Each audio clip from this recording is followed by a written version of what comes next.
Hi friends, welcome to నాటు వైద్యం. ఈరోజు మనం కడుపులోని మంటను తగ్గించే ఒక సులువైన అద్భుతమైన చిట్కాని తెలుసుకుందామండి. ఏదైనా తిన్న సందర్భాల్లో కడుపులో ఒక్కసారిగా మంటలాగా అగ్నిమాద్యం అంటారు. సో, ఇలా రావడం జరుగుతుంది. తరచుగా కొంతమందిలో రోజు కూడా ఇలాగే జరుగుతుంటుంది. సో, ఇది కడుపు ఉబ్బదు. కడుపు ఉబ్బరం రాదు, గ్యాస్ ఉండదు. కానీ కడుపులో మంటలాగా వస్తుంటది.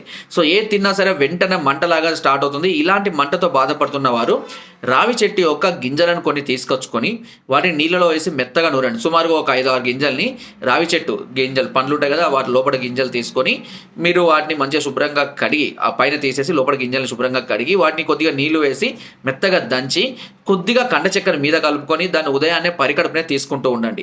ఇలా ప్రతిరోజు కనుక తీస్తుంటే ఒక వారం నుంచి 10 రోజులలోనే ఈ కడుపులో మంట అనేది పూర్తిగా తగ్గిపోతుంది. చాలా మందికి ఏదైనా తినగానే కడుపులో చాలా మంటగా ఉంటూ ఉంటుంది. సో, చూస్తేనేమో గ్యాస్ కాదు, ఎసిడిటీ కాకుండా కూడా ఇబ్బంది పడుతూ ఉంటారు. సో, అలాంటి వారికి ఈ మంటను తగ్గించడానికి ఈ చిట్కా చాలా అద్భుతంగా ఉపయోగపడుతుంది.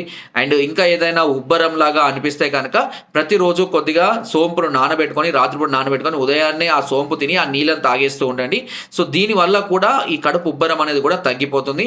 అండ్ ఇంకా ఏదైనా సమస్యగా అనిపిస్తే కొద్దిగన్ని ఆవాలను మెత్తగా దంచి పెరుగులో కలుపుకొని ప్రతిరోజు ఉదయం పూట పరికడుపున తీసుకుంటూ ఉన్న అన్ని రకాల ఉదర సమస్యలు కూడా పూర్తిగా తగ్గిపోతాయి.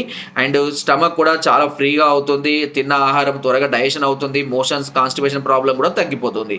ఇంకా కడుపు ఎప్పుడూ కూడా వేడి కాకుండా చల్లగా ఉంచడానికి కూడా ఇది చాలా అద్భుతంగా పనిచేస్తుంది. అయినా ఇంకేదైనా సమస్యలు ఉంటే కనుక కిందున్న నెంబర్కి కాల్ చేసి మమ్మల్ని సంప్రదించవచ్చు. ఇలాంటి మరెన్నో అద్భుతమైనటువంటి చిట్కాలు ఇంకా ముందు ముందు చాలా రాబోతున్నాయి. సో, అందుకని మన ఛానల్ని తప్పకుండా ఫాలో కండి అండ్ లైక్ చేయండి, షేర్ చేయండి అండ్ సబ్స్క్రైబ్ చేయడం మాత్రం అస్సలు మర్చిపోకండి. Thank you.